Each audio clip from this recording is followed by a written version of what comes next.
সুন্দর পরীক্ষা এবং ভালো রেজাল্টের জন্য পরীক্ষা দেবো। আমাদের দাবি একটাই, পরীক্ষা যেন 2 থেকে 3 মাস পিছানো হয়। আমরা অটোবাস চাচ্ছি না, আমরা কোনো শর্ট সিলেবাস চাচ্ছি না। আমাদের পরীক্ষার ডেট পিছানোর জন্য, যেহেতু পরীক্ষা খুব নিকটে আমাদের এসে পড়েছে 26 তারিখ, কিন্তু যেহেতু আমরা পর্যাপ্ত সময় পাই নাই পরীক্ষার জন্য এবং প্রিপারেশনের জন্য, আমাদের ওই মস্তিষ্কে এখনো আসি নাই যে আমরা একটা সুন্দর পরীক্ষা এবং ভালো রেজাল্টের জন্য পরীক্ষা দেবো। তা আমাদের প্রধান দাবি এটাই ছিল যাতে আমাদের পরীক্ষার ডেটটা পিছায় আমাদেরকে সময় দেয়, কারণ এই পরীক্ষার উপর ভিত্তি করে কিন্তু আমাদের পরবর্তী জীবন পর্যবেক্ষণ বা পরিলক্ষণ করার জন্য কিন্তু এটাই প্রধান জিনিস। আমরা এসএসসি ব্যাচ 2025 সালের স্টুডেন্ট।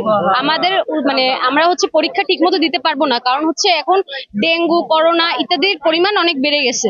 তো আমরা বরিশাল শিক্ষা বোর্ডের কাছে এসেছি এবং আমরা স্মারকলিপি জমা দিয়েছি। এখন আমাদের এটা জানানো হবে যে কবে স্থগিত করা হবে। আমাদের দাবি একটাই যে আমাদের পরীক্ষা যেন 2 থেকে 3 মাস পিছানো হয়। আমরা অটোবাস চাচ্ছি না, আমরা কোনো শর্ট সিলেবাস চাচ্ছি না, বা আমরা কোনো 50 মার্কের পরীক্ষা চাচ্ছি না। আমরা চাচ্ছি শুধু আমাদের 2 মাস পিছানো হোক এবং আমাদের সকল স্বাস্থ্যবিধি মেনে আমাদেরকে যেন এই ছাড়টা দেওয়া হোক। এখন যে কোনো ব্র্যান্ডের পুরাতন এসি বদলে নতুন ওয়ালটন এসিতে উপভোগ করুন 25% ছাড়।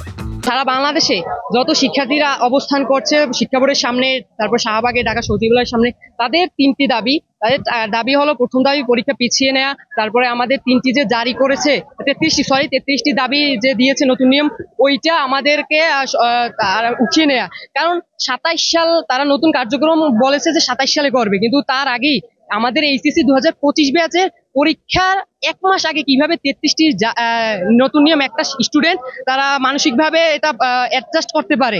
তারপরে সেকেন্ড হলো আমাদের 2 মাস তো পিছাবে, তারপর নতুন নিয়ম, তারপর আমাদের গ্রেস মার্ক দেয়া শিক্ষার্থীদের। এর আগে আমাদের গ্রেস মার্ক দেওয়া হতো 1 মার্কের জন্য, বা এমসিকিউ, মূলত সিকিউ আর এমসিকিউ মিলিয়ে পাস দেয়া। এটা আমাদের 3টি দাবি। আমার আশ্বস্ত করার যে আমাকে স্মারকলিপি দিবে, এই স্মারকলিপি আমি মন্ত্রণালয়ে পাঠাবো। এখানে আমার নিজস্ব বোর্ডের কিছু করার নাই, কারণ আমাদের অভিভাবক হলো আমাদের আন্তঃবোর্ড আছে, ঢাকা আন্তঃবোর্ডের চেয়ারম্যান হলো ঢাকা বোর্ডের চেয়ারম্যান। আমরা তার কাছে পাঠাই, সে ওইগুলো আবার মন্ত্রণালয়ে পাঠায়। তাই মন্ত্রণালয় আমরা পাঠাই দেবো ওদের স্মারকলিপিটা, যা সিদ্ধান্ত নেন মন্ত্রণালয় সিদ্ধান্ত গ্রহণ করবে। এটা তো 11টা শিক্ষা বোর্ড আছে, 11টা শিক্ষা বোর্ডের অধীনে তারা যে সিদ্ধান্ত হবে, ওই 11টা শিক্ষা বোর্ডের জন্য একই সিদ্ধান্ত হবে। বরিশাল শিক্ষা বোর্ডের জন্য কোনো আলাদা সিদ্ধান্ত আসবে না। সুতরাং ওরা যে স্মারকলিপিটা দিল, আমি এটা যথাযথ কর্তৃপক্ষের কাছে আমি প্রেরণ করে দেব।